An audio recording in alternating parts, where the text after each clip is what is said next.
Back everyone. All this iOS 15 talk is making me kind of sad about the iPhone 6. And it's typically, with an iOS version that comes out, we typically kind of forget about the older versions of, iPhones.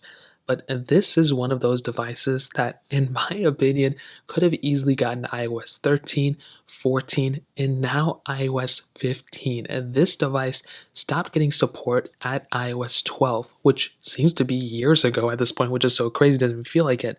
But I don't really think it's a horrible thing. iOS 12 was a solid update for this thing to end at. But on top of that, iOS 12 is still kind of getting software support. So I think that's totally okay. We're on 12.5.3 here. Maybe I think the latest one is whatever. But here's the thing to keep in mind. The way Apple does their kind of software updates is through the chipset that's what's in these types of devices.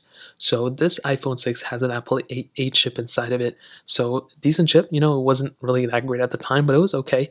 This isn't the only device that has the A8 chipset inside of it though. The iPad Air 2 has the Apple A8X chip inside of it. So it's a little bit of a better performing chip. It's kind of alongside the iPhone 6s. But the A8 chip is actually inside of another device, the iPad mini 4, which actually ended up getting iPadOS 15. Now the bigger, difference between this and I guess those devices are that those devices do have, 2 gigs of RAM. This one only has 1 gig. So I think that's a massive difference right there. But the sad thing is that the iPhone 6, from what I can tell, there's really not that big of a difference between the 6 and the iPad mini 4, even in terms of RAM management. Now, obviously, you're getting twice the amount of RAM on the iPad mini 4, so that's great. But that still doesn't mean that the iPhone 6, needed to end off at iOS 12.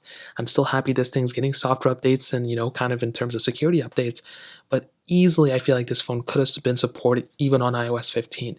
And when you look at it, you look at something like, iOS, 15, the features and stuff that it brought, there's nothing that's super crazy. I mean, we're talking about like widgets with iOS 14, but all these other things in the background, like FaceTime links and, drag and drop and those type of things, those type of things could easily be supported on an iPhone 6 as well.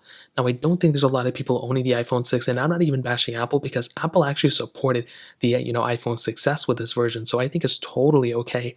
But it's just the capability, and I think it's more so of a knock to like the involvement and the, evolution of software with iOS, because even since iOS 12, there's been some improvements here and there. I think the widgets has been crazy. I think dark mode was another cool thing that I guess iOS 13 brought or something.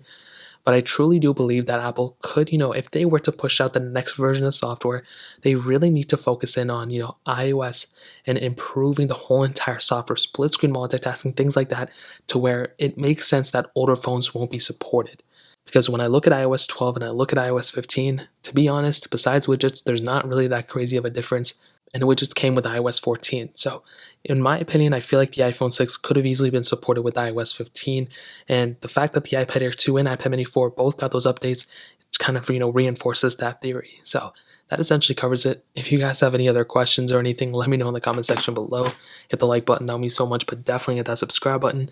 Every single subscriber that we get really does count, so it means so much if you guys can hit that. More importantly than everything else, I love every single one of you guys. Hopefully I'll catch you guys in the next video. Peace out till then.